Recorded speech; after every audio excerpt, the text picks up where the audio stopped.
Alright, welcome to another review. This is reviewing Dollywood's Christmas event, Smoky Mountain Christmas. This operates from around mid-November till early January. And in this time, Dollywood decks out the park in a bunch of lights, Christmas decorations, there's parades, shows, it's awesome. And of course, a lot of your favorite rides and attractions are going to be operating. Not all of them, but for the most part, the major rides are open. But I'm not here to talk about the rides. In this video, I'll be talking about what I thought of the event in general. And this was actually my second time at the event. I went in 2013, and I don't know what it is, but some part of me just thinks that the event wasn't as good as it was before. Like, don't get me wrong, the event is still awesome and it's going to be better than some other parks' Christmas events, but it just seemed like some parts of the park weren't as decorated as they have been before. There were some empty spaces where there weren't any Christmas lights where there have been previously, and I don't know if that's because of budget cuts or what, but like for instance, let's take the Tennessee tornado area. There used to be a bunch of lights all looking like a wreck, like a tornado went through. It was perfect theming for the area,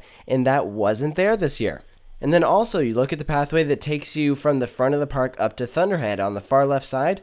There were a couple of Christmas trees there this year, but in years past, there were a lot more lights. So I'm kind of wondering what happened. I'm not really quite sure why there weren't as many lights, but I think if you're going for your first time, that's something that you're not really going to care about. Or something that you won't know because you wouldn't have known that they decorated that in years past. This is just speaking from someone who's been here before. But if we do want to look at this event specifically, I liked it. One change that I loved was the parade. The parade is so much better now. It is fantastic. The floats are absolutely beautiful. Love them. It's Christmassy, but also it has that own Dolly Parton spin on it. I love the colorful guitar, the butterflies, and the music that goes along with it is just perfect. This parade happens at 8 o'clock every night. You have to come see it. It is fantastic.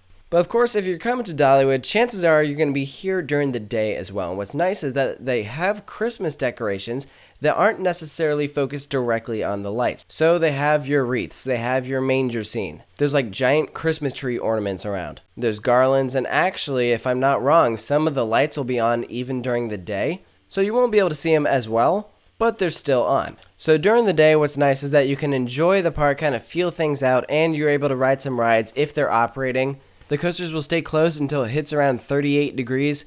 Once that happens, the coasters will start testing, open up. So assuming it's warmer than that, you'll be able to enjoy the roller coasters. But if you aren't riding those, Blazing Fury does stay open, as well as Barnstormer and the train. So there's plenty of stuff to enjoy. And of course, you can see shows. They have lots of indoor shows, and there's some that you can just see while you happen to be walking by. Most of them are singing and dancing related. But there's some nice ones. I saw two shows. I saw Oh Holy Night and 'Twas the Night Before Christmas. Oh Holy Night was an outdoor show that you can just see as you're walking by, but you can also stay and watch. And that was kind of cute. It talked about the birth of our Savior sort of thing. And then 'Twas the Night Before Christmas was more Santa Claus related and the entire family getting home for the holidays. So there really is something for everyone. And of course, once it gets dark, the park is absolutely beautiful. Compared to other Christmas events, let's compare this to Busch Gardens, for instance. Busch Gardens will decorate a lot of their trees, and that's kind of the main thing that's decorated. And this, Dollywood, mainly decorates the buildings.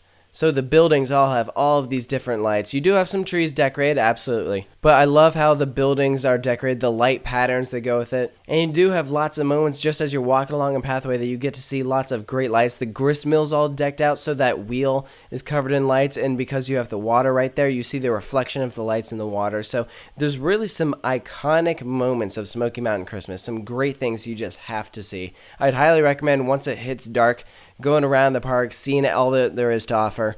Near Timber Canyon, at the spot where their new drop tower is going to be, there was this giant tree that they tuned the lights to music. So they'd play and the lights would flash and stuff, and it was super awesome. And that was actually one thing that I'm not sure if it's new or not, but it was something that I hadn't seen before. But just in general, I mean, Dollywood does a great event. I mean, they've always done great events, but this is a great time of year where you can just bring your family and have an awesome time. And in the future, I'm not sure if it'll be next year, but whenever, I just hope that they bring back some of their Christmas lights and decorations that they had in years past. Again, when I went in 2013, it just seemed like there was a whole lot more. Like, as of 2016, towards the back of the park, there just weren't that many light decorations. So take that as you will. But if you've been to this event, I want to know what you think of it. Post course, all your thoughts in the comment section below. Let me know if you enjoyed this review. And of course, you can check out others also available on my channel. So stay tuned for those, and I'll catch you guys later.